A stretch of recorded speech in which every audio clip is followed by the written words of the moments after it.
Let me ask.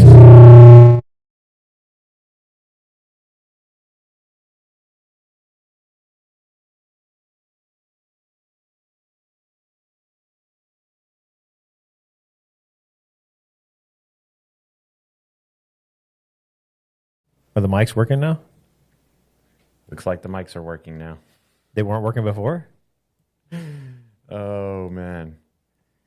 You got to love first time doing stuff. No sound, she said. How about right now? Man, that was a solid 12-minute rant. Now we hear y'all. Okay. Let me ask her, so for all that time, there was no sound. And she didn't tell me.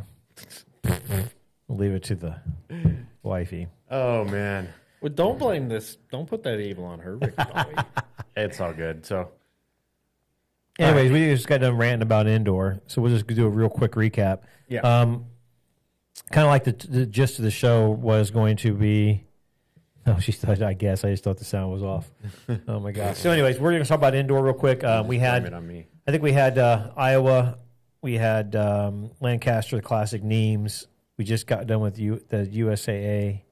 TSAA was state indoor. Was a state indoor. That was here in Texas, though. That's not a national thing? No, that was just state. Okay. And then we've got USA Archery Indoor Nationals coming up this weekend in Texas, and they're regional, so I think they've been shooting for the last They'll do month. a bunch of different locations. And like Bridger said, we got Indoor Nationals. That's not Chicago and Indianapolis this year? Memphis, Tennessee in early March, and then we close it out with Vegas shoot at the end of March. So we got a lot of indoors still left. Actually, well, three tournaments. But I mean, there was a couple European shoots in there too. Yeah, I think you said Neem, but Kings of Archery. Yep. I think one or two others maybe. So aside from Kings of Archery and Neem, there was also the Indoor World Series. Yeah, there was one in Rio. Yep. Brazil. Yep. And then there was, I want to say there was another one in Asia or something like that. I don't know. Yeah, there was an Asian leg. Anyway, we're going to go back and recap and make Jason live this a second time, or the third time if you want to get technical. So Jay got his world record, indoor world record, broken by a guy from Spain Italy. 2 weeks ago. Definitely Italy. 2 weekends ago. Whatever. 2 weeks ago.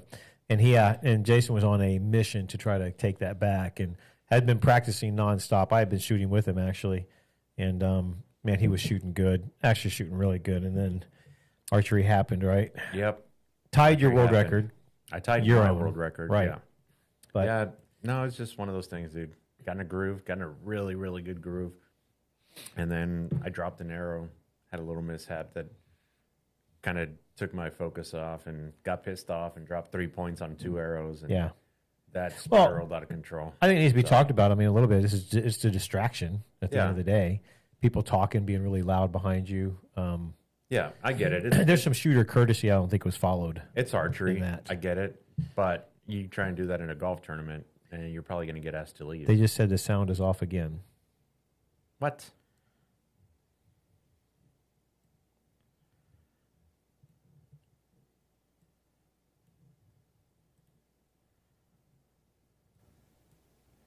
There's no way. Maybe I'll pull it up on YouTube and I can see if I can hear it. Will it give me a bunch of feedback? No. I mean, you'll be able to hear it. Delayed? The good thing is once we sort out these bugs, the next time around is going to be perfect-ish. No, I got it right here. It says we're live. No sound. The good thing is once we sort out these bugs, the next time around is going to be perfect. She doesn't know how to work her phone. I can hear your stream. I can hear my stream in the background. Let's just have them turn their volume up. Yeah. Lisa, if you can hear me, turn your volume up. Yeah. Yeah, because I'm working. A little delayed. It's kind of funny. Okay, we're good. Okay. All right. Anyways, back to it. And then we didn't talk about names, I don't think. Well, you were looking it up, Bridger. Who won that one? I don't remember. So I always told you how much we were following. Stefan. Oh, that's right. Stefan, he shot good. I remember that now. Yeah. I think he shot against Mikey. Yep. And wound up winning. Yep. But, dude, the amount of 150s that were shot. Dude, yeah, like you still go home with nothing. I think Kyle and Matthias each only missed one or two 10s for that whole weekend. Wow. That's crazy. Matthias ended up in third, I believe. Yeah. But I think Kyle finished well off the putt. I think he was somewhere tied for eighth, ninth, or fifth, or whatever somewhere it is. Lower, yeah. He got knocked out in the quarters or something. But yeah, he only missed one or two X's all weekend. Wow. I think he shot a 599, and so 59 out of 60 X's on a Vegas game with 23s. Yeah, that's amazing. I don't know how those guys. That's unbelievable. Yeah, that's amazing. Indoor Nationals is going to be the one or 1st of March, and then Vegas. So, question: this has been the topic of discussion, at least in the circles that I run in, with Vegas being so late in the year this year. They started registration, I think, in November, December. It was 6 months. But I guess, Bridger, what's your take on that? You think it's too late? No, I've always said that Vegas should be towards the end of indoor season. It's fine that it's in the middle for a long time. I remember one year it was in the last weekend of January because of the way the weekends fell. But I think everybody, not everybody, but a lot of people felt like it should be towards the end of the season. But because it is kind of the culmination of everything. It's the biggest one of the year. It's the most amount of money I guess until now I guess we might be at 60 for Vegas, but without that new ASA shoot. But, for the most part, it's the most amount of money you can win at one tournament. Yeah, so it makes sense that it's towards the end of the year, but hell, they had 39 something hundred people registered last year, so they still were just shy of 4,000. Yeah. And I don't remember what the record they set at South Point I think last it was 42, 43. Yeah, it wasn't. It was. I know it was over 4,000, but if you lose less than 10%, not a bad day. That's not that bad. You change complete venue change. Yeah. And again, I think I've complained about it before when we talked about Vegas, but I remember the same complaints going on when we left the Strip, when we left the Riv, because it was getting torn down in the next couple of years. Yeah. They left the Riv to go to the South Point, and everybody, it's going to be off the Strip. No, everybody's going to hate it. What do we do in Vegas not being on the Strip? Everybody freaking out, and then everybody did the same shit, complaining about leaving South Point to go back to the Strip. And I guess the biggest complaint is, the cost of everything. Right. It is more expensive. And I get it. I'm one dude. I spent probably on food and whatever else, $250 or something throughout the weekend. Besides, you still buying a hotel and all your other expenses. And if you have a family, if you got 2 or 3 kids plus your wife, that's a couple $100 every time you go out to eat. So I get it. But, it's also the biggest tourist trap on the face of the planet. There's ways we can budget to make it there and have have it be an expense forward. Right. I don't know. Yeah. It didn't seem to suffer that much as everybody complained about it. I thought it went great. And I stayed at Planet Hollywood. I think we're staying there this year too. Oh, you going back? Mm-hmm. I didn't know that. Yeah. Yeah, I already booked. Courtney and I already booked a hotel and everything. So gotcha. I enjoyed it being on the Strip. Yeah. You can walk up and down the Strip and see all the free shows you need to. Yeah, I agree. No doubt about it. Then, it was kind of weird, though, because it was definitely later than it's ever been. And it moved, Fort Benning ASA got moved back a week, which also in turn moved Foley back a week. And I know a couple of guys that I talked with. It's kind of funny, but they can't go now because they didn't realize about the time change, the date change. Like Joey Martinez, our friend of ours. He already put in all his PTO and shit like that. PTO for the last week of February because Foley's always been there. And now it got moved back a week, and he's got some prior commitment that he can't get out of. And, man, he was not happy. So, anyways, it's just it is late in the year. And also begs to the question, because this, I know in a lot of forums I was talking in being a part of last year, talking with some of the pros and stuff, is, why aren't we shooting Vegas or indoor in June, July, and August for 3 months? Because it is hot everywhere. Even Metropolis, Illinois, in July and June sucks. Ask somebody north of the Mason-Dixon line to go and get a sight tape in fucking January. Yeah, no shit. It is 18 below fucking zero right now. Yeah, that's true. Fuck that. Well, no, I think the thought was is you keep everything February. You could do January, February, March, April, May, June, and be done in June. Then we'll go straight into indoor like in June. And there is some relevance to that, because you can always have tournaments like in anywhere in South Georgia, South Alabama, Florida, South Texas. You can shoot everywhere. And I mean, it's tough because the tournament scene is so small compared to the outdoor industry. Yeah. And because, I mean, you say like April. Dude, I remember getting sight marks for Arizona Cup with 3 feet of snow on the ground. 100%. Yeah. 1 year. Yeah. And that was, the first or second weekend in April. Well, we got hit. This is the latest it's gotten cold in a long time. It's cold now in the last week, and it's February. Well, you know what happened today, right? No. Today's February 2nd. The groundhog came out. Yeah, Groundhog Day. What'd he do? What'd he bastard. 6 more weeks. There you go. Cool. I didn't know that.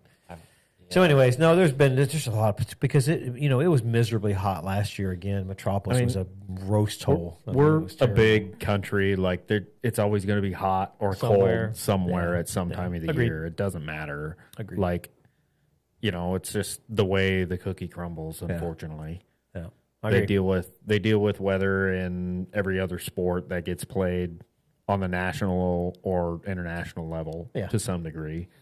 We just complain about it because we're trying to do precision shit. Yeah, exactly. Well, right around the corner, of course, is our ASA 3D season starts in about 3 weeks. We'll be heading to Foley. I know you're not shooting this year, are you? Courtney and I are not going to do any 3D stuff. Any 3D other stuff. than the ASA TAC event thing. But you're going to stay on with you're going to guys to stay on the dot game this year. We're gonna focus on field because it's a world field year. We're here, in the U.S. Their trials and world championships are in Yankton. That's cool. So it's within driving distance. It's like 14 or 15 hours for us. Yep. It's funny that you say within driving distance. You tell somebody in Europe that, they're like, what? What the hell? Heck, you tell somebody from Georgia that, and they're like, what? 14, 15 hours? Yeah, no big deal. Texas is no big deal. Like, it's within driving distance for us. Yeah. And, we always say, I've always said I love field, and I've never, committed to only doing it, and especially the world field stuff. And I do like the math, science behind the bracketing thing, which isn't that complicated, really. Right. But, I mean, I want to do that shit. Yeah. That's cool. We're gonna focus on that this year. That starts in what? April? Trials are in June. Like the first weekend of June, whatever the first weekend falls on. So cool. But the first big field is I guess Break the Barriers. We're gonna do that in April. Do Break the Barriers, the one arrow dot NFA deal, and then Reading the first weekend in May. Right. Gotcha. Well, and then you have the whole SIWAT thing here in Texas too, where you shoot your way across a lot Texas on the field outdoor side. field stuff that they do. Yeah. Which, I mean, it's a good opportunity to go to different field courses around here. Practice. There are some really nice field courses in Texas, man. Oh, yeah. I mean, I know Houston's kind of flat, but they have a lot of tunnel type shots. That course up in Dallas is fantastic. Tell you the one I would go to, and I've shot it 3 or 4 times when field, 10, 15 years ago when I was shooting a lot of field. Go to Shreveport and shoot the red. I've heard a lot of good stuff about it. It's unreal. It's one of the, I think it rivals like a Darrington in Pennsylvania. Yeah. I mean, it's beautiful. The uphill is, they got the most prettiest uphill 80. Oh, It's uphill and 80 yards in it, but it is a beautiful shot with these huge oak trees that are as big around as your car. I mean, it's just, God, it's a beautiful place. Beautiful place. So you need to go try that one. And it's well attended in Louisiana. Yeah. Very well attended. You'll come across some guys who can shoot. Man, I wish somebody could figure out a way to do good, video coverage of field, because that would be it makes the most sense from a spectator standpoint of somebody that has no idea what archery is. Yeah. Because it's cool to watch somebody like pointing up and down hills with whatever they're shooting. Yeah. And like if you've ever seen a bow and you pick one up and point uphill with it, it's at least somewhat difficult. Yep. And I compare it to golf because golf has different style shots or whatever that you end up having to do going around trees and shit. Yeah. Well, you shoot from 14 feet to 80 yards. Yeah. So you're covering a wide variety. It's simple because you're shooting at a bullseye. If you hit in the middle of the bullseye, that's good. Yep. Imagine if they did one on that's simple to explain on like a scenic course like Pebble Beach or oh god, dude, so cool. Dude, the shot I always reference is Ben English won. I can't remember if it was in Wales. It was one of the Pro Series tournaments, but they were shooting in an old decrepit castle, and it was like a 20 or something meter shot. And they were standing like in a dungeon or in a hall, shooting up through a hole in the roof to a target in a fucking guard tower. That's so cool. Like, how fucking cool is that? That's pretty cool. Yeah, that's cool. Then the big now. So, anyways, back to ASA opener is in Foley, Alabama in 3 weeks. So I'm getting excited for that. It's kind of like what I'm gearing towards. Even though it's been so cold and nasty in Texas, I haven't looked at a target yet. Mm-hmm. So I'm driving all the way to Oklahoma this weekend to shoot a tournament. But so you're driving further north? Yeah, I got sales calls to do this. So I'm going to kind of do a double-edged sword thing. It's so cold in Texas. Let me go to Let's go to Oklahoma and freeze. No, you know what's weird? Their weather was the same as ours yesterday. It was 55 here, 55 up there. So hopefully it's going to be a nice weekend. But that's a big opener. And I'm not going to lie to you. There's a lot of people, and I've been hearing a lot of rumors, a lot of stuff going on right now in the professional archery world. And one of the things we wanted to talk about on this show is that new tournament series that's coming up, or that new tournament, not series, it's in Cookeville, Tennessee, I think. Yeah, Tennessee. Yeah. And it's going to be the largest payout in history at $60,000. Yeah, so 60 grand for the open and 40 grand for the 20. women. Yeah, it's 60, 40, 20 for the men and 40, 30, 10 for the women. That's first, second, and third. To go shoot fun arrows. Bro. Well, and what's crazy, it's all bow hunter. I mean, there is no open. There's no open class. It's like an advanced bow hunter. Bow hunter, correct. Or like NFA came out with that new class this year, modern bow hunter. Yeah, that class. Similar to that, no bigger than 35-inch ATA, because they keep coming out with new rules. They are. Well, the 35 ATA, 18 front, 15 back. No sight that clicks and vertically. Clickable vertical sight. So it's got to be a rotating dial. Pins, 246 diameter max shaft diameter. So basically a basic target shaft. Screw in points. Has to be a drop away rest. Has to be a drop away. Cannot be a blade.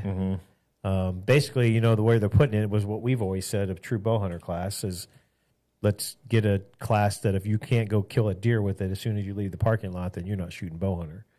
And what's crazy, I didn't know this, the speed limit, it does have a speed limit, 345. Yeah, 335, something like that. It's crazy. Which, I mean, that's really not going to benefit you all that much. Well, a guy like me, it sucks, but a guy for like Gillingham, yeah, it's but great. what is it going to benefit you? It's an 80-yard max. Yeah, you can't get the 80-yard. Other than somebody that has a difficulty at 60 pounds reaching 80 yards. Yeah. With a crazy short peep height or something like that, like it's really not going to affect anybody all that much. No power in the lens and the scope, but you can have power in the peep. You can have a verifier clarifier, but no magnification. No magnification. And that's was it no mag or no lens at all? No lens, period. And then what's crazy? If it was no mag, I would just put a clear lens with my normal 3D dot. 3D dot, yeah. Or my 3D fiber. So the crazy part, too, is that a lower 12 is the only thing in play. You don't have to call it. And the 14s, of course, are in play. But, I mean, honestly, are you going to be aiming at a low 12 at 80? Well, not really. You're going to kind of like area aim. Yeah, area aim. I agree. Like, hope you're kind of in that vicinity. You can't see it. Yeah, you're going to hope that you're firing in that vicinity of the 10 ring. Yeah, exactly. Like, I mean, 40 and in, like, there's going to be guys that are gunning at 14. Gunning them, yeah, I agree. Like, Like the big ram target. You can see that 14. I mean, not me. I can't fucking see that far. Some guys I can see really well at 40 yards with no lens. It's not going to bother them to aim at a 14 at that distance. Like even 50 or 60, depending on how good your eyeballs are. Yeah. But the cool thing is it's going to be full vendor village. I think they're having concerts every night of the 4-day event. So they're having somebody, and I heard it's not going to be some local yokels. It's going to have some pretty big names playing these concerts. Food, I heard beer, whiskey, wine type of stuff. It's going to be a full vendor village. I mean, they're doing their best to emulate a TAC. Yeah. When is Total Archery Challenge? It's the last weekend of August. Now, there is my only complaint, because I think when I looked at it, there are a few of the Western Mountain hunting states that are opening elk season that weekend, because September 1st rolls like on a Wednesday or Thursday. So they're opening the weekend before. And I mean, I hate to say it, but if you're trying to get your TAC guy, most of your TAC guys are elk hunters. Are you going to get them if they're going to pull them off the mountain in the first week? I don't know. Yeah, but you're also trying to get your normal whitetail dudes from the southeast. Oh, they'll be there in the droves. Yeah, that's all. August is perfect timing for all those guys. Yeah, I agree with that. So it's going to be interesting. It sounds like a really cool event. I think they're doing some cool things that we've talked about on this show for years. Some guys were texting me saying, Hamlin, how ticked off are you? Because it's all the stuff that you guys were talking about doing. And I'm like, yeah, I don't. But I heard a really, really, really good investor to help out with that thing, because it's not cheap putting on an event like that with those kind of winners. And then the entry fees, I think, were $225, $250 or $250 for the pro side, and then standard side was only $100. So there's going to be a big value, because you're going to have. I know they said 12 courses, and that $100 allows you to shoot any of those 12 courses. So from a value perspective, that's cheaper than TAC by a lot, because TAC ends up being like $90 or $100, but that's if you shoot like 2 courses in a day. So to have an option to shoot 12 different courses for $100 over the course of 4 days is actually a pretty good deal. So I think it'll be well attended. I just wish the date was a little bit different, but we'll see what happens. Rumor is, and I know a guy who talked to somebody there very high up at the ATA show, that if this one goes off well, there's talk of it becoming in a series in 2027. Yeah. They'll make it an actual shoot series, which now begs the question. And this is where I think a lot of speculation is coming. Is that the end of professional ASA tournament archery if that happens? I mean, I would think you're going to see more of the thing like what OPA did the first couple of years, to where you integrate the two of them. Like, you just paint a dot and have the guys with open setup shoot it like 60 plus the entire time. So everything known then, basically. Yeah, I mean, there's no more judging in that class. I mean, because you can't. I mean, judging 80 will be about impossible. Ballistically, if you make a 3 or 4 yard error in judgment, you're missing the target. I mean, you could still have an unknown class at the 50. I mean, it'd just be a way of making that. It'd be a way of trying to figure out a way to market that to your guy that's just a regular bow hunter that sits in a tree stand with a rangefinder. Well, it's funny you say that, but honestly, I mean, they'll just take all the guys that are judgers and just put them into IBO. IBO would become a much more relevant tour for those guys. And ASA may be going in that direction. I mean, what, 3/4 of their classes are known classes now? Bro, I mean, you can hate it all you want. Like, unknown 3D or unknown guys that don't know how far away their target is when they're bow hunting is becoming an unknown thing. Like, bro, you can go to Bass Pro and buy a rangefinder that is accurate enough for a Bass Pro bow out to 40 yards for $60. Yeah. Like, it is, getting a rangefinder that's accurate is accessible to almost everybody. Yep. So, like, the unknown, like, having to learn how to judge yardage is just becoming an unknown thing from in the hunting side of stuff, which is what drives a lot of the industry. Yep. So, no doubt about it. I mean, it's becoming a lost art. Heck, I said it for years. I mean, we're not really rewarding the best archer in that game. It's the best guy to judge. I mean, you can hate, like, it is what it is. You can hate that. I definitely respect all the guys that can judge yardage. Like, it's a talent that I just don't possess. Right. And it is really fucking impressive. Yeah. Like, it takes a long time to know how to do all that, to be able to judge not only the terrain you're on, but the size of the target that you're shooting at to know, like, oh, man, I always under or over judge this one, or I want to aim at it this way, so I'm going to add this much or take this much off. Like, all the nuances of that are really impressive, but, I mean, that's just it. It's so specific to that one game. Yes. That, and, you know, it's just not, from a growth of the sport standpoint, it's one of those games that unless you're into that specifically, it's just not as popular of a thing. It is the game within the game for sure. Yeah. I mean, there's no doubt. So, anyways, that is going to really set the stage, I think, for 2027 and change up everything. And I think it's ironic and weird that they rolled it out then, because now I'm going to switch gears over here to Jay. You know, one of the big questions I've been getting from a lot of guys who don't shoot the discipline of FIDA, and now that, and I kind of started this conversation with some of the guys from Oklahoma, and now these guys are saying, hey, how in the heck can I go and try to take a run at this Olympic team? You know, making the one-person team that is the guy representative and the one, you know, the girl. There's going to be one person, one guy, one girl in 2028 that goes to represent the United States in L.A. at our home turf. You know, so let's talk a little bit about FIDA, because FIDA this year, I know, Jay, your schedule is insane this year. You're going to be halfway across the planet multiple times. Yeah, and I'm starting early, too. What's today? February. So end of next month. Starting off, going to Asia, going to Thailand. So this year, after lots of talks and lots of complaints, and not necessarily complaints, but, you know, just asking for a little bit more inclusivity and stuff like that, World Archery has created a Para World Series. So they're calling it the Hyundai Para World Series, and it starts off in Thailand, in Bangkok. Yeah. So I'll be there at the end of March.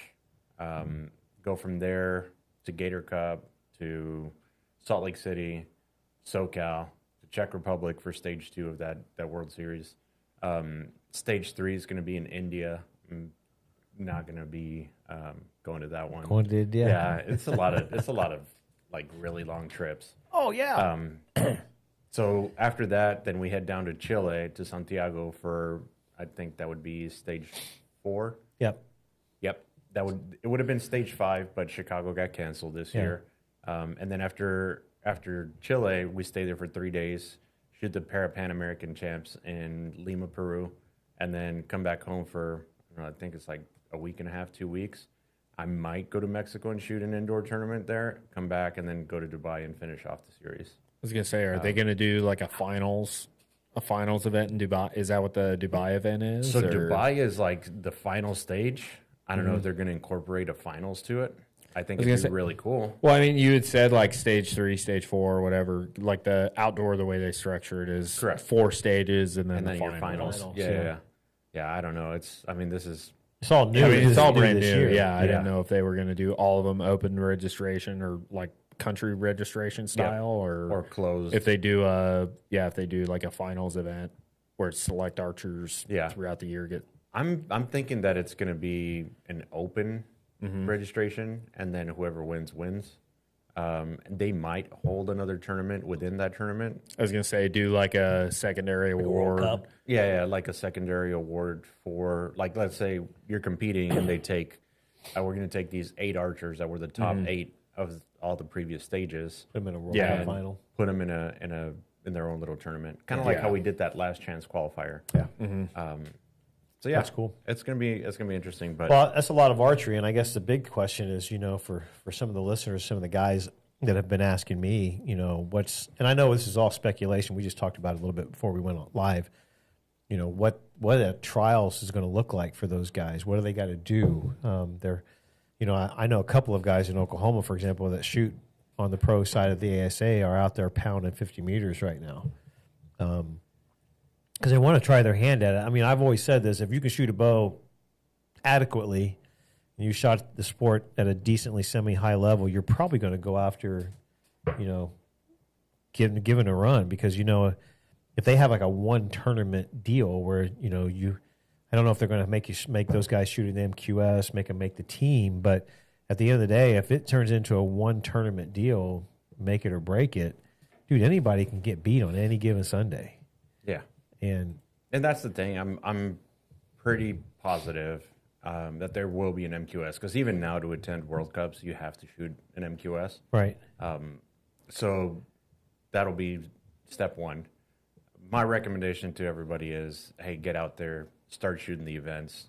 If you're local in the U.S., come to the USATs, start getting acquainted with the people that you're shooting against, start picking people's brains, start getting acquainted with the format, learning how to judge wind, learning your setup, things like that.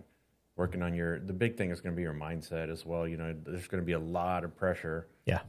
Dude, it's one slot, and there's going to be like 300 or 400 people probably wanting to compete for it all day. So there's going to be a lot of competition. So if you can manage that high pressure scenario, you'll have a step up. But definitely a lot of arrows, a lot of events. And I was telling a couple of these guys that coaching you through this the last 3 or 4 years, and even shooting. God, I haven't shot a USAT in forever, and then the way they shot that Arizona Cup, and the match play is a completely different animal. It is not as easy as it sounds. Number one, we of course shot probably in the most horrendous wind I think in my career. Yeah. In Arizona that year, so which made it even triply hard. And I got my butts handed to me, bad, because I'm just not used to shooting in that kind of high pressure, that high speed environment. Yeah. And it's 3 and out. I mean, you're done in a very quick order, and you can see the writing on the wall. So anyways, it's a different way of shooting. We get what seems like an eternity in 3D. Yes, we only get what's quote unquote 1 minute. That's horse crap. We take our time. We get to judge our target. We get a chance to evaluate our shot. We have zero wind to deal with for the most part. It's just different. It's a much more relaxed. It kind of reminds me of golf. The golf guys take forever to get set up and to hit their shot, and it's 3D is just like it. And now we're going to go into a sport that is the polar opposite. And you think, what is it, 2 minutes to shoot 3 arrows? You get for when you're doing match play. Let's say you're doing the pre-finals match play. Yeah, you do get 2 minutes to shoot 3 arrows. Yeah, you get 2 minutes. The new world archery rule is 90 seconds for really. Well, that's what we shot in Mexico. Arrows? Yeah, it's 3 minutes for 6 arrow qualification and a minute and a half for 3 arrow elimination round. After we shot that one in Mexico. Yeah. I'm gonna tell you right now, that's fast. That's a lot of time, dude. No, it is 3 arrows. I was finishing with like 40 seconds. Yeah, well, I'm just going to tell you guys this much right now. If you're going to do this, learn how to shoot a thumb button, number one.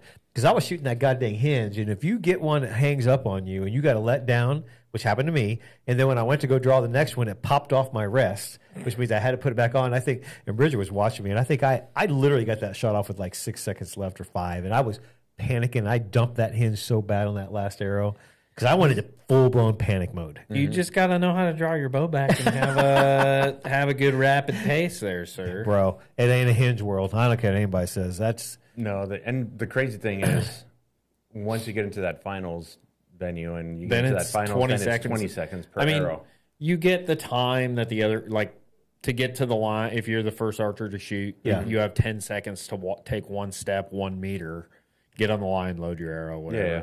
And then you get the time when the other archer is shooting to do all the same stuff. But you get 20 seconds to draw, aim, and fire. Yeah. But I mean, that's only a finals venue deal. Right. Now, that's individual. It's going to be way different for teams. Yeah, it's way different for mixed team. What's mixed? Is it 80? Is it 80 seconds for 4 arrows? Correct. 80 seconds for 4 arrows. And when you're in finals, obviously you have to alternate. And that's alternating. Yes. Including alternating. Yes. Because normally the way that I do it is before we get on the final stage is I'll shoot 2, my partner shoots 2, and we're done, right? But when you're on the final stage, she'll shoot 1, you shoot 1, and then they'll shoot 1 and 1, and then it'll come back to you 1 and 1, and then back to 1 and 1. Yeah, they're still on 20 seconds per person. It's still the same. Yeah. 20 seconds per arrow. But that clock is ticking, at least in AbleBot. Like for you guys, it's different. You do we get the same time. Well, you get the same time, but like obviously you're not rolling on and off the line. You're sitting there you have to ready to shoot go. and yell like done, right? So just like they get the 10 seconds, so for us, we'll get the 10 seconds. We still can't pull an arrow out. We can't do any of that stuff. Right. You're sitting on the line, and then obviously when we get done, you have to do the signals. Yeah, you yell done or something. Yeah. For able body, you have to get. You can't have you can touch your arrow, but you can't have your arrow out of the quiver. Right. And they made the new rule where you can't have a thumb button attached to the D loop. They made that a few years ago, but you can't have the arrow completely out of the quiver before you have 1 foot over the shooting line. Yeah. And that's during the 10 seconds. So until that 80-second clock is ticking, you can't have an arrow out, can't have your release attached. Yeah. And then before the next shooter can get to the line, so first guy goes up, gets across the line, pulls the arrow out, gets it on, draws back, aims, fires. He has to get all the way to the other side of the 1 meter line before the next shooter can advance. And all the same rules apply as far as arrow and the quiver release on the. So you're losing about 5 seconds. No, yeah, but let's be honest here. And I'm going to tell you, I've coached a lot of people. The average archers hold shoot time, whatever, from the second they draw. I mean, I'm talking about when the bow moves to go draw to when the arrow fires. That average person is 8 to 10 seconds. So what I'm saying is you got to do the math. You're getting about 10 seconds to get the 1 meter move, get the arrow out, knocked, get your release on there. You got 10 seconds. I mean, once you do it, I honestly, because in Mexico we shot the. You guys team had event. that rhythm down. We to did. science. I shot with Courtney and who'd we shoot with? Alejandra. And dude, I much prefer doing the rotation the entire time. 100%. I hate doing the rush to the line, grab an arrow, draw fire, and then still rushing in between to get your next shot off. Right. Versus having 30 seconds or 40 seconds in between arrows. Well, you guys, and then you get a rhythm going, dude. And you start you can shoot some insane scores. Well, that's what you guys did. I mean, Bridger shot with his girlfriend Courtney and Alejandra the recurve. She's been a 4-time Olympian. Yeah, she's pretty good. Absolute hammer with the recurve. Yeah, she's done some stuff. Yeah, and what's crazy is that you guys watching you was actually cool because you guys did move like a Swiss watch. Yeah, we did the rotation the entire you did time. the rotations. It was cool. Once you get the rhythm of it going, I much prefer doing it that way. Yeah. It was pretty cool, man. I tell you what, it was really neat to watch. But back to it, it is just a polar opposite different to what we do in ASA, where a lot of these shooters are coming from and have never shot a FIDA event ever. Mm-hmm. So I encourage all of them, at least this year. I mean, I think the one thing you and I agreed on is that go this year and shoot the Gator Cup in April. Start with the Gator Cup, so that way if you find yourself doing well, you can finish out the series. Yeah, you can go to the next one and the next one and the next one. And if you sucked and you don't want to do it anymore, then at least you didn't wait till the middle, right? Because that's the thing. You don't want to wait till the middle and then be like, man, I wish I would have gone to the first two. Correct. And registration is open for Gator and for Salt Lake. Yeah, both. So if you guys are, I encourage it. If you guys want to look at this thing, and we'll find out more, I think, as the end of this year transpires. I think we're going to have a lot of information going into 27. Yeah. Because that'll be the pre-Olympic year where I think a lot of these minimum standards are going to really count. Yep. They'll start to count. So get your butt out there and get the Gator Cup. You have to join USA Archery. It's like $20, something like that. $40. It's like $70. $70 to join? Yeah. I'm sure my membership's like $125. Yeah. What are you doing? I think I have a family membership deal. Oh, okay. But join USA Archery. You don't have to affiliate with the club, but if you got a local club that you can help support, affiliate with them, or you can go, what's it called? Unaffiliated. Yeah. Yep. Do your safe sport. If you're background. If you're doing the kiddo situation, like having a JOAD club or having a JOAD club that you can affiliate with, smooths over a lot of registration stuff. Yeah. Later down the line for JOAD nationals, indoor JOAD nationals, records and stuff like that, all the JOAD pins and whatnot. Yeah. Now, Jason brought something up, and I want everyone to be aware that you do have to watch a video series. It's called Safe Sport. It's common sense stuff. And you got to take a test at the end to get your Safe Sport certification. Correct. And then you have to apply for and get a background check done. Yeah, and that's easy. And $25 and it gets done on its own. Yeah, and it is easy. It sounds intrusive, yes, but understand that with the U.S. Olympic Committee running a lot of this stuff, World Archery running a lot of this, they're trying to avoid the possibility of trafficking of kids and the the sexual harassment of kids, all that kind of crazy stuff.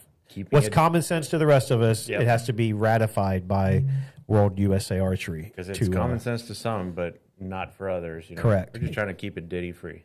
Yeah. So anyways, those are the requirements you've got to do. And I encourage you to go try Gator Cup. It will be after Benning and before Minden. April 17th through the 19th. So you'll come back and go straight to Minden, unfortunately. But if you're an old school ASA goer, there was a ASA tournament there, the ASA Newberry. Oh, really? They used to have an ASA sheet there. Oh, cool. So you'll come back though. They'll be either going to TAC San Antonio or Minden right after you get back from that tournament. Now, it also I guess one of the things to mention, Rick Jay, because it has changed.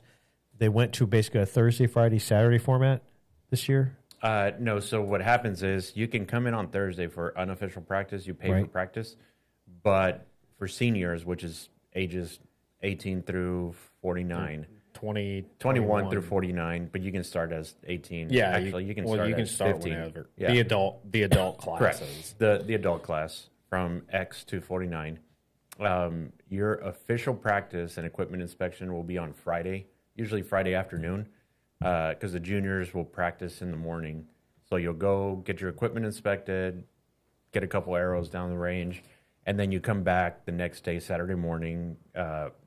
Practice starts at 8 o'clock. That means you get 3 practice ends, and then you go into your 72 arrow qualification round. So 12 ends of 6, 4 minutes to shoot 6 arrows. Yeah. We just go straight through. We don't take a break in between. You just get it all done. Pound it out. Yeah. And then once you get done, you get bracketed by seating for the shoot down. For a shoot off. Yeah. The next day you go into head-to-head matches. Right. And the way that head-to-head matches work is you get 5 ends of 3 arrows for a max of 150.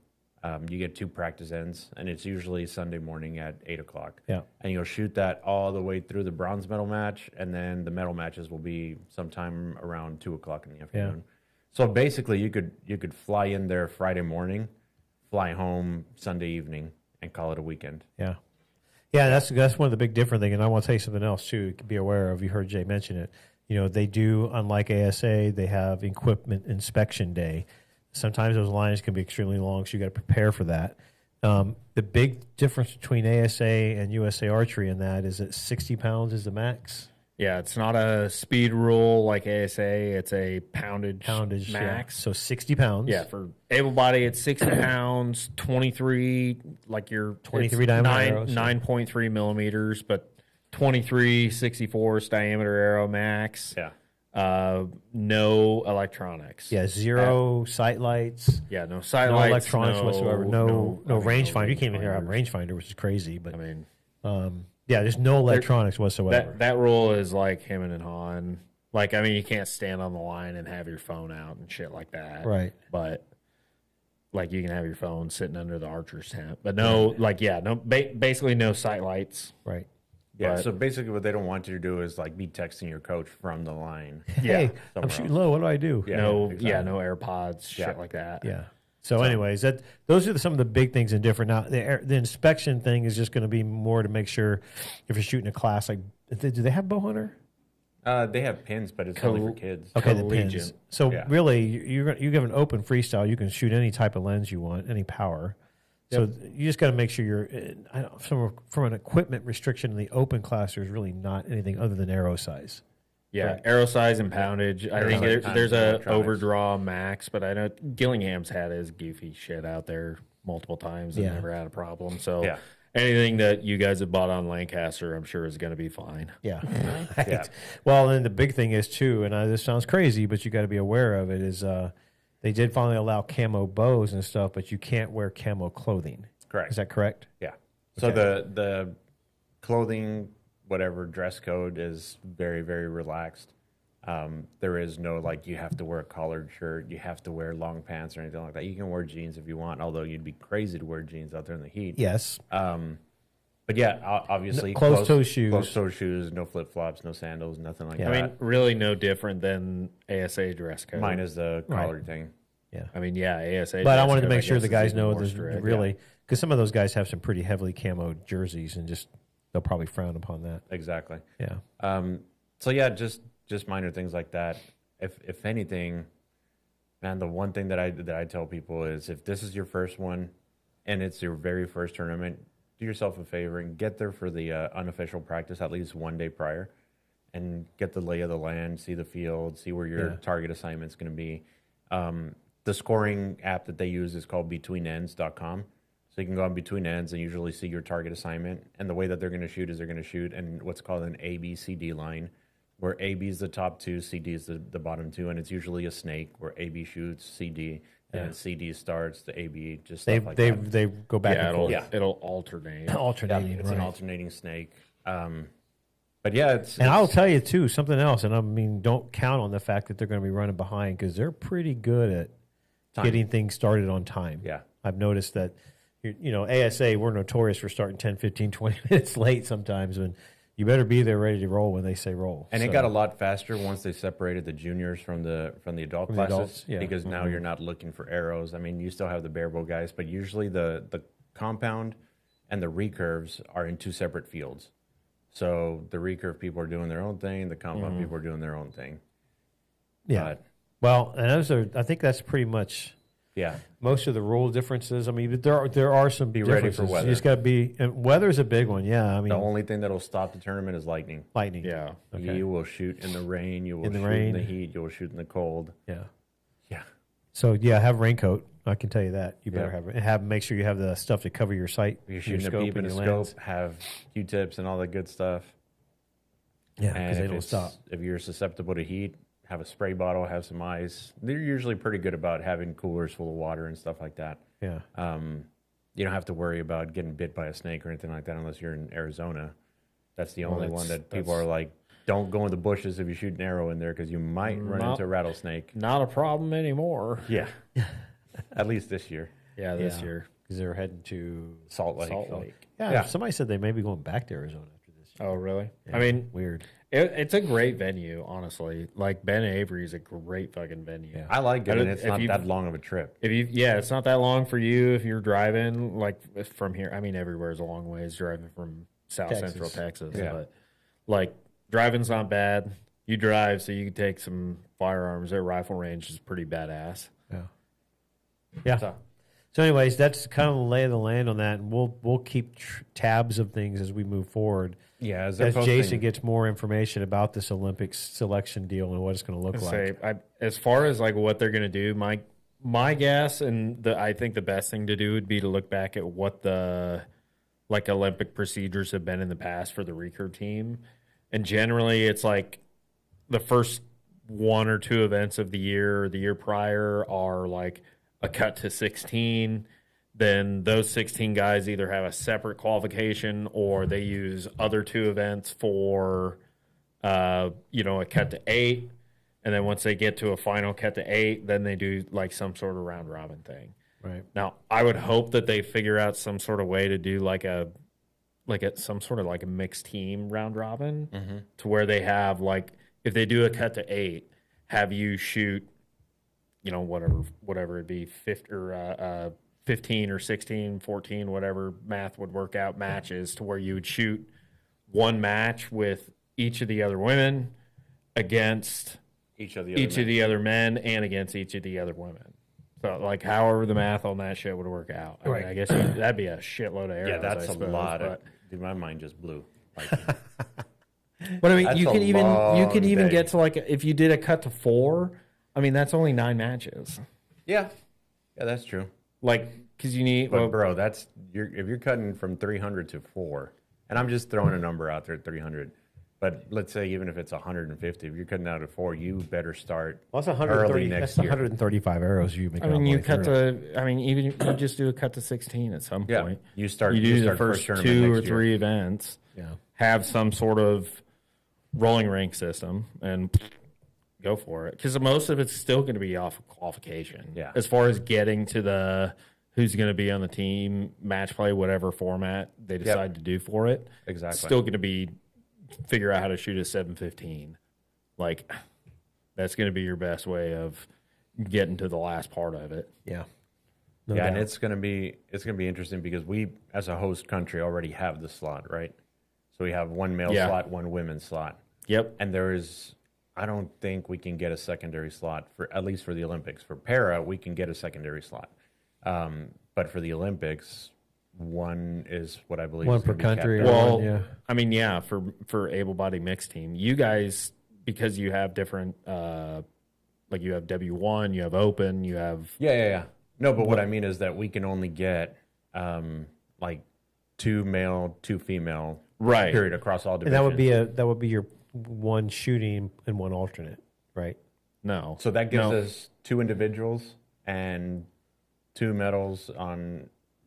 So you get a chance at 2 medals, an individual and a mixed team, right, but because they don't have doubles. But for they're able not- body, it's going to be different because the only You guys medal have mixed available teams. is mixed team. It's only there's mixed. no One individual chance. medal available. Which is crazy because in the recurve they have the individual medal, a mixed Teams, team, and a and a team. Team, right? Yep. You have a chance for 3 medals. So you would think that in compound they would at least do an No. individual and a mix. So apparently, this is a test to find out how compounds accepted. Yeah. With just a mixed team event only. So that's Better you not get mess one it up. shot. Well, and I'm sure they'll have an alternate spot, won't they? Just in case something happens. there'll be an alternate, but that doesn't mean you're going to the Right. Olympics. Yeah. Right. No, what I Like- meant is what I meant by secondary slot is that the country would be able to send 2 people. Oh, yeah. Yeah. But there's only one medal available for one team. One team. So, Right. Exactly. and there's only room for one male and one female Yeah. on each team. Yeah. Yeah. So pretty wild. that is what it is. Well- I think they should do field. World Archery Field's a great venue because you have. I mean, you'd have to structure it different for compound, I guess, if you're going to keep regular Olympic recurve in. But you got compound recurve and bare bow, so the team event's cool. It would be awesome if they would But- do field in the Olympics. But like you could, or who covers the Olympics now? NBC. NBC. Like they got the money to figure out some camera angles and shit Bro. for field coverage. And it's in Be LA. great. Do it on Be the beach. Oh, the beach is flat, bro. Do it on the fucking hill where No, the Hollywood They can sign shoot is. from Yeah. they can shoot from the cliff down onto the do beach. it in Hollywood, exactly. Yeah, do it on the. Or You go- can shoot. Have a target on top of the Hollywood sign. Or go crazy and go way up north of Reading. Yeah, but then I mean- you're off site. Yeah, then it's too far off site. Well, I mean, don't they have the rowings off site? I mean, Certain things. Yeah, and the But river next to the city. what I mean is that, like for example, the baseball guys. Yeah, they're in the play in, like, Olympics, 6 but they're different- gonna play in Oklahoma, yeah, that's what I'm saying. Yeah. so they don't get the Olympic experience. Right. Yeah. Which Yeah. kind of sucks, man. I mean, being there and going through everything, it's something that you want to experience because you made it there. Yeah. And then to be 3 hours away, 4 hours away, like in Paris, the shooting guys were down south. Yeah. And when I talked to those guys, they're like, man, our food sucked, or this was bad, or that was bad. I'm like, well, that sucks. Pick a different sport. But Yeah. Well, that's cool. Yeah, it's gonna be different though. Different way of doing things. You can call. You can get a hold of me or Jason through Instagram or Facebook, and if you got any more questions about it. But it's a different world, different game if you haven't shot it, and it's something that needs to be experienced. I think everybody needs to give it a shot to find out if you really even want to go do it. I mean, at the end of the day, because it's different for sure. What else? That it? I mean the indoor tournament wise, they had the Rushmore Rumble deal. Oh, the Rumble. at We APA. forgot about to talk about that. Dude, Yeah. they had a good turnout. no, we talked about it multiple times. Oh yeah, but Okay? it didn't get it. But the recorded. sound wasn't working. Sound Yeah. wasn't working. It My worked. No, bad. Leanne Drake won the women's side. Mm-hmm. I know that because she shot a perfect 900. I mean, just rolled through the whole field. Nothing, no shoot off or anything. I don't think she just won it Yeah. outright. And Yep. then the guys, who won the guys? Was it Bodie? That was Bodie Turner. Yep. Mm-hmm. Yeah, go figure. That Switching kid's- to skinnies. Yep. But they had a good turnout. I think they had like 1,900 Well, shooters. They ran it this year in conjunction with the ATA, and I heard back. I just didn't want to go. And I knew a lot of people that did not go to the No, ATA. it's from and I, a manufacturer. Well, I will standpoint. say this: I heard that they sold 2,800 pre-sale tickets to the general public on their for the general public day, if you want to call it. But I also know on the other side of it, representing the manufacturing, it was. I mean, this is Archery Unhinged, but it was abysmal. As far as like dealer orders, and just it's just sad because back in the day, most manufacturers, they would write literally half to 3/4 of their entire year's business would be written at that show. Yeah, and now it's less than a quarter. It's just horrible, and a lot of your big guns aren't going anymore, or if they do go, they're putting a little 10-foot by 10 by 10 booth. Yeah, so it's even though the public, and it's funny, I know a couple people that shot the tournament. It was their first ATA, and I told both of them, I said, look, you're going to think this is the greatest show on earth for archery, but I want you to understand it is a shell of its former self, and they couldn't believe that. They're like, you kidding me? It was the greatest thing I've ever been to. Yeah. I mean, I've probably said it before, but like the first couple of years I went, I remember like, dude, it was impossible to go and like actually see every booth. No, you couldn't do it. It's impossible. And oh yeah, dude, they did like the Outtech show would always have like whoever some hot country superstar. Yep. A bunch of catered food and shit. Yep. The night before, and then all the parties at the bars and whatnot later in the evenings every evening. Well, you literally could go there and not pay for a meal for a week. I mean, for the 3 days you were there. Yeah, it used to be one of the biggest shows on earth. Man, it was amazing. I heard a rumor too that even SHOT Show was dying. So. Yes, it was. I heard that too. I know a very good friend of mine in the industry went as a representative for his company at SHOT Show. Yeah. And said that it's dying. Trade shows are dying, and online sales are growing. Well, that's why, because you don't need them anymore because of online. Yeah. If you're a smart company and you're rolling out new products, you're doing it online. You're getting more eyeballs online than you're going to get face to face at these and spending. And when I say, I'm not kidding you now, spending millions of dollars for your booth space, your travel, for all your employees, for your hotel, your food, and everything. These guys are spending millions of dollars.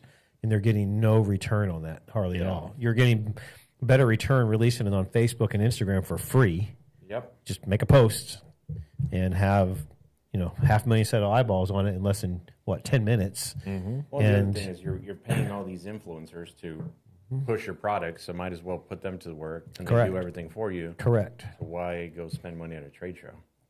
And these influencers are becoming more and more prevalent. It's just the way of the future. I mean, I don't know how much of it's public knowledge, so I won't say specifically, but I was talking to somebody from a certain company that, is very reputable. They're not doing any shows. Not a single, they will have zero public presence at any show this year. Because they're completely shifting focus on, I mean, they need help with employees, but they're completely shift and focus and not spending on any money going to any shows. I can tell you, I know quite a few manufacturers that are going down that road. Mm-hmm. They're going to take all the dollars that they're spending on those shows and put it into marketing and ad space and social media, and probably spend 2/3 less money for more interaction than they're getting at the trade shows. Dude. That's an easy. It is. Well, I mean, and it's funny. You and Jason and I were talking about this the other day, but because we're in this industry and my feed on all the social media stuff is all archery driven now, which sometimes, I ain't gonna lie to you, sometimes it's frustrating. Mm-hmm. I want to see some different crap. Oh, dude, how many times I've done an archery purge of my social media.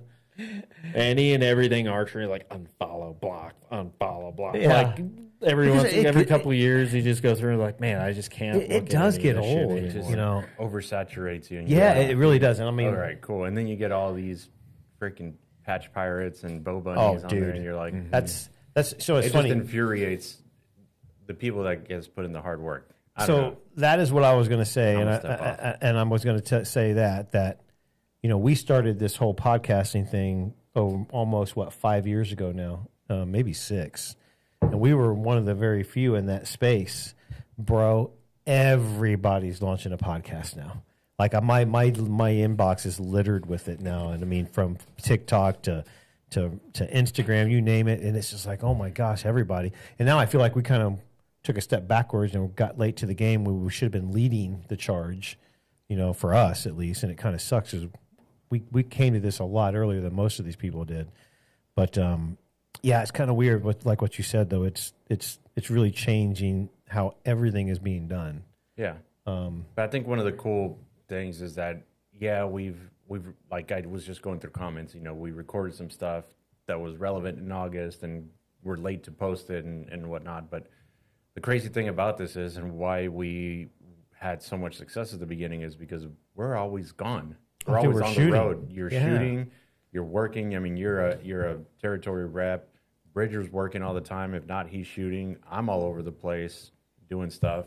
So yeah, it was hard. I mean, we say it all the time. We're going to try and be more consistent. We're going to try and be more consistent. We were getting content, bro. Well, yeah, exactly. Well, and it's funny you say that, because I will tell you, and I jump on a soapbox, but if your guy's on social media all the time, he probably ain't shooting his bow as much as he says he is, which should be a really big red flag for you on listening to what this guy's telling you. Because to your point, this guy's over here is a ex-World Cup champion, shoots professionally. I shoot professionally, travel all over the tour.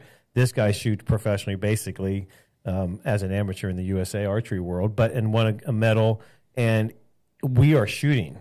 I mean, so we have to get all that stuff and combine it into our shows and then put it out in these big chunks because we're traveling so goddamn much. I mean, here next month, in 3 weeks, I'll be gone every fourth week till August, not including doing my other job and or filling in some other shoots in there. You're going to be gone probably every 4 weeks until that August timeframe. And I mean, I know around April timeframe, you're really going to compress everything in. Yeah. With Reading and all the field stuff going on. And then we just went over your schedule. You're psycho. Yeah. I mean, that's why I'm going on vacation Wednesday.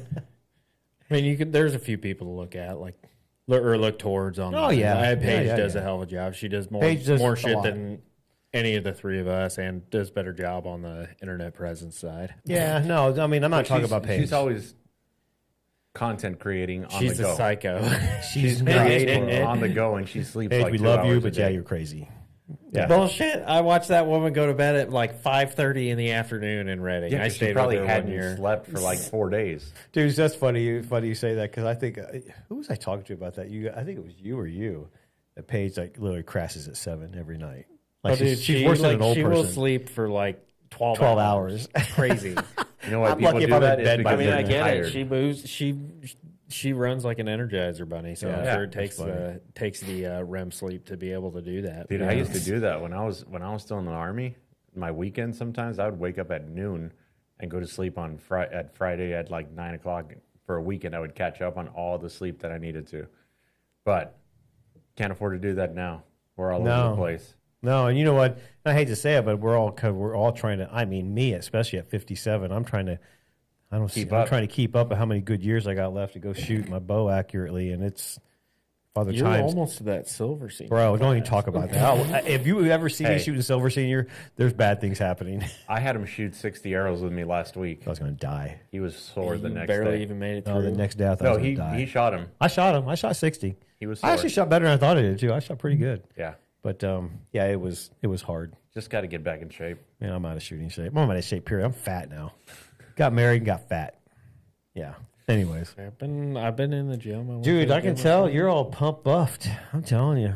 I mean, I might be a little bloated. I've been pounding. I've been just pounding protein shakes. So that's a good thing, though. That's good. So, anyways, yeah. But to your point, yes, that show, the ATA show, all these shows are starting to lose their luster. Matter of fact, it's funny. We were talking about that social media. I got so frustrated with the whole archery stuff in my phone. This was Saturday or Sunday. I actually went to the MLF, the Toyota Series Bass Fishing Tour, to find out what it would take for me to go in and try to requalify and try to get back and make it again while I still physically can, because the season just opened down at Lake Okeechobee, which is it does every year at this time, and I kind of missed it. I was watching the tournament coverage. It's kind of wild because a lot of the guys that I used to fish with, there's very few of them left, and all these new young guns are in the sport now. But dude, I want you to take a wild guess of what it costs to fish 4 tournaments just in entry fees. Probably $40,000. $4,000, $5,000.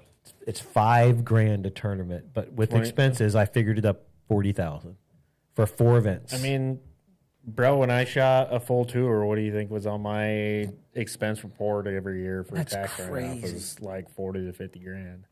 Yeah. I mean, I guess that was technically three full tours. Yeah. But yeah. World Archery, USA Archery. And Well, this is 4 events that are across 4 months. All that for green carp. Green carp. And now, granted, they're fishing for a lot more money. I mean, I think first place is $100,000. They paid up to $10,000 down to 50th. So you got to finish in half the field to get your money back, basically. You still won't break even then, but you'll get your money back on entry fees. But it's still a lot of money. I mean, it's a lot of money to go risk. And, it's funny. Lisa said, well, go for it, And I even talked to Jordan about using his boat for a half a year. But then I thought, what am I thinking? I am too old to go out there and try to do this again. And are they allowed to do the live scope shit? Oh, that's the other thing. Well, I was gonna say, are you gonna have to learn how to video game fish? No, the one reason I would do it is I think it is a no FFS or partial 50-50 in the lakes that they're not would be really advantageous for me because they're my strengths. Now, of course, the 1 or 2 lakes that are for that front forward sonar, whatever the hell it is, I would suck. Yeah, I just suck.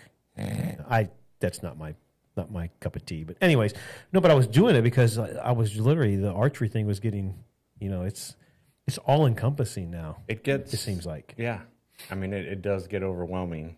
And I can see it now, like when you owned a shop, dude, that's all you had 24/7. I can't see myself being back there now. Yeah. No way. Now we're here at the academy. At least here at the academy, it's pretty relaxed. By appointment. Yeah. I don't have to worry about people walking in uninvited. Yeah. It's a heck of a lot easier environment, but it's still. We get to go right back over there, have a meal, have a drink, and relax and decompress. And you don't have to worry about overhead, none of that shit. But, man, I feel for the guys that own shops and still shoot full tours. Like that is, you got to really love this sport with a passion that, I'm sorry, I love this sport, but I'm not there yet. Dude, Kyle and I were talking, or Courtney and I were talking to Kyle at Lancaster. I mean, this was on, Thursday, practice day. And he's like, yeah, man, it's still hard for me to find any help. I'm so closed on Saturdays. Really? Close. He's like, yeah, I'm open. What did he say? Like Tuesday, Wednesday, Thursday, or Monday, Tuesday, Wednesday, or something. I know a big shop here in Texas that went to, I think it was Tuesday, Wednesday, Fridays. Closed 3 or 4 days out of the week now, and and this year, a lot of archer shops in our industry closed this year for the first time. I've seen more of that happening this year, and I was on a conference call. I was talking to somebody about this the other day, and they said, "Yeah, this will be the one year that it's going to be pivotal. A lot of shops could be closing down their doors, and man, it's crazy." And but I can understand why. The economy it's still 50-50. It's not been great, but it's been better than it was last year. So I don't know. There's a lot of uncertainty out there right now, big time. Don't want to get into all the political BS, but that's not what we're here for. But it's just crazy the world we live in and how it's interacting with each other and what it's doing to business, basically. Kind of weird. And by the way, did you hear? It came up on my feed probably because we've been talking about it. There is some like really, really, really, really scary virus in India / Thailand / whatever other country, Singapore that's over that way. Cambodia. The 3 countries that are right there: India, Thailand, and maybe it's Cambodia. That it's like it's got a 40 to 70% you get it, you're dead. And so apparently they've got it quarantined, or they have it under control. Yeah, just something we need to look into that. Don't take half of it. Don't eat any bats. They say it's 10 times worse than the coronavirus. Well, no fried tarantulas, nothing off the streets. I think for those of you guys that are wondering, Scott and I are going to Thailand. He's going to come with me at the end of March. So I'm more worried about him going on a Hangover 3. No. Just cruise, but not happening. Looking for, what is it, the Purple Tiger? The Purple Tiger. No. Dude, you'll never guess what happened. And he probably hasn't told you. Scott's going to travel with the para team this year. Oh, yeah. Oh. Yeah, Jason put me in. So, you're talking about busy. I needed one more thing to put on our plate, but he nominated me on the assistant coaching side, and it looks like it might be coming to fruition. And he's going to go to Czech Republic with us. I'm going to be busy, bro. Very cool. Busy. That's the shit you need to be doing. You're built for that. Yeah, we'll see. It's going to be crazy, though. But it's juggling almost 3 jobs right now. So, anyways, Being yeah. a So, husband is not a job. yeah, no, that's bullcrap. That's 4 jobs. We're going to be doing this, I think, live, and we're going to try to stay on schedule. We say this all the freaking time. Yeah. Honestly, what I would tell people is to pay attention to our Instagram or our Facebook page. Right. You know, we'll post hey, we're going to be live on this day. It's going to be between Monday and whenever Bridger gets a chance. Most of us are traveling for tournaments, usually back in time for Monday. But I want to say now that we're getting all the bugs figured out and all this sound and all this other stuff, so apologize again for all the headaches at the beginning, but figuring this stuff out was not easy. ChatGPT became my best friend. But yeah, I think we'll start doing them in the afternoon. My goal is to do them like every Monday if possible. Yeah. And then go from there. Yeah, so it'd be kind of cool if you guys want to listen in live. You can, I guess, probably do email or text messages on our social media to check and see if you got questions you want answered while we're interviewing or while we're on live, basically, and just try to give you guys content that you guys want to hear. I mean, see what happens. And then we have also that other series. We have that series we started, This or That. Yep. We released 1 episode. There's we This have or That episode. 6 or 7 more coming up pretty quick.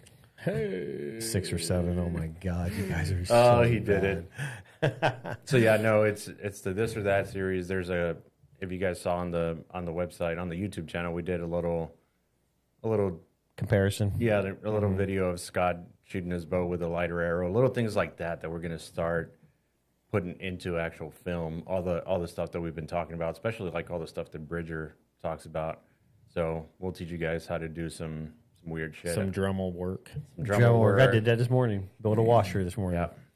How to cut an arrow and put the back part on the front part and all that good stuff. Exactly. So You know, I've got 2 bows coming in and I've got new arrows, so I've got to go through that build. So we'll be putting that build on film. A couple other things. So. yeah, absolutely. So we appreciate you listening. Hopefully it'll be something that we can do more regularly and no more editing. So we should be getting this stuff out really fast. Exactly. This episode will be available almost immediately, correct? Yeah. All right, cool. Yeah. Cool. Well, we appreciate you guys. We'll see you on the next one. See you guys. Thank you. See ya.